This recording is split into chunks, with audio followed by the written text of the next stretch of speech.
Hi, I'm Amara Karuna. Thanks for joining us for class number 2 in Holistic Peer Support Counseling. We're going to give an introduction today to the techniques in permissive counseling. Now, permissive counseling is mostly just listening and being present with another person. And this is a wonderful way to start when you're just learning how to do peer counseling or when you're with a new client that you don't know very well. It's also very appropriate when you're counseling children and when you have friends or family who are upset, who you want to be supportive to, who don't know how to do counseling work per se, and they may not welcome more active forms of intervention and counseling. So permissive counseling is a wonderful thing to use in any of those circumstances. Some things to keep in mind when you're the counselor for someone is to remember that emotional release is a natural process. It happens naturally when someone is given permission and loving, supportive attention. You can support them in exploring their emotions, especially their painful ones that they may feel ashamed of or uncomfortable showing. You want to create a safe space of loving acceptance for people so that they can let themselves feel whatever they need to feel in that moment. The emotional release process is very important and very natural, and a lot of times our culture confuses it with the hurt. So we think, oh, if we can get someone to stop crying, then they're not hurting anymore. But that's really not accurate. So trembling and shaking is a release of fear and terror. It is not the fear itself. So getting somebody to stop shaking only blocks the natural way that the energy is trying to move out of them and heal itself. No form of discharge is more important than the others. There's many different ways that energy releases. They're all important, and they all happen in their own way at their own time. If allowed to flow in a natural way with your supportive attention, often emotions will change from one to the other as the person goes through their process. They might start out really angry or scared, and then it might suddenly change into sadness or guilt.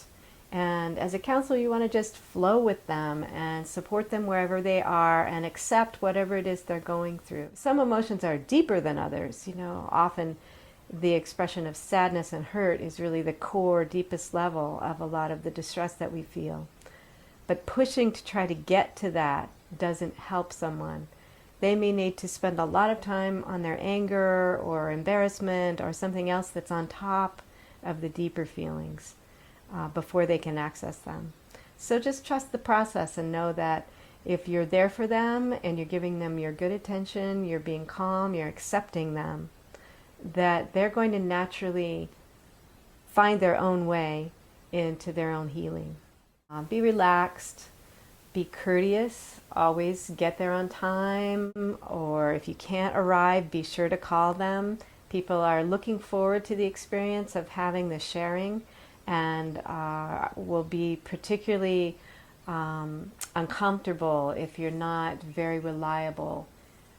It's really useful to make sure the environment is safe, to turn off the phone, make sure children have someone else watching them, the pets are in another room, because other beings are attracted to the process of people giving each other attention, and they'll want to come and be part of it. So make sure you have created a space where you won't be interrupted by anything. Sometimes people do sessions outside, like in a park or in a public place, but it really limits what you can do. If you need to get really upset and scream, for example, it's kind of hard to do that in a public situation. You'll draw attention. People might come over and try to interrupt you. It's really important to be able to accept feedback from your client so you can respond, be supportive, ask them questions, and ask them how things are going for them, if there's anything that they'd like you to do differently. be willing to accept their suggestions, because it's really their session. It's client-directed counseling, so you want to be there for them during that period of time. And then later you'll have a session and you'll get to be the one that decides what goes on for you. It's very important to keep confidentiality. So that means not only not referring to what the person said during their session to anyone else, but also not referring to their session content to that client later when they're not in the session. So just don't bring it up again, because the person has opened up into places that are tender and sensitive for them, and they really don't want someone coming up later, a few days later, going, hey, whatever happened to your Aunt Sally and her cancer? People don't want to be reminded about their sensitive issues when they're not in the safety of the session situation. So to help people feel safe, it's very important to keep confidentiality. If you have to refer to something that they said within their session, you can ask their permission. Say, could I refer to something that you said within your session, like some factual thing that you need to talk to them about? But if you find yourself really drawn to discussing their material with them outside a session, look inside and see where it triggered you. What is it in you that needs to process about that topic? The more urgent it seems to talk to them, the more it is something that's an issue within yourself. And always, if you're not sure what to say, just be quiet. Be still and nod and make continuing responses and be attentive. And that'll go so far in helping the person to feel safe and to explore inside themselves. Some people really like just being listened to without any responses. It really lets a person go inside and explore inside themselves. So the first step is to keep really good, aware, loving attention. So you want to be centered inside yourself, calm, loving, and accepting of them. If you can maintain this attitude while someone else is going through their emotions, it will be so incredibly healing for them. It's an incredible remedy for all of the times when we had hurts happen to us and we weren't listened to, we weren't respected, we didn't have space to just express and go through our process to be able to heal the hurts. So that by itself just goes so far in creating a healing space. So when you're learning these techniques, we encourage you to think for yourself and just try things and see what works. All of these things have been tested by many, many people, and this is just what we found was effective. But try it yourself. See what feels right to you. Also, as you're learning a new skill, don't expect perfection of yourself or the other people studying it with you. You're going to make mistakes, and it's fine. That's how you learn things. So just be honest and gentle with your feedback and forgive yourself if you say something that doesn't work or doesn't feel right to you. If you offend somebody, it's fine. They'll be okay. It's just part of the learning process. It's really useful to do these kind of sessions with people that aren't part of your normal social circle. It just is easier to listen to people that you're not emotionally involved with on other levels.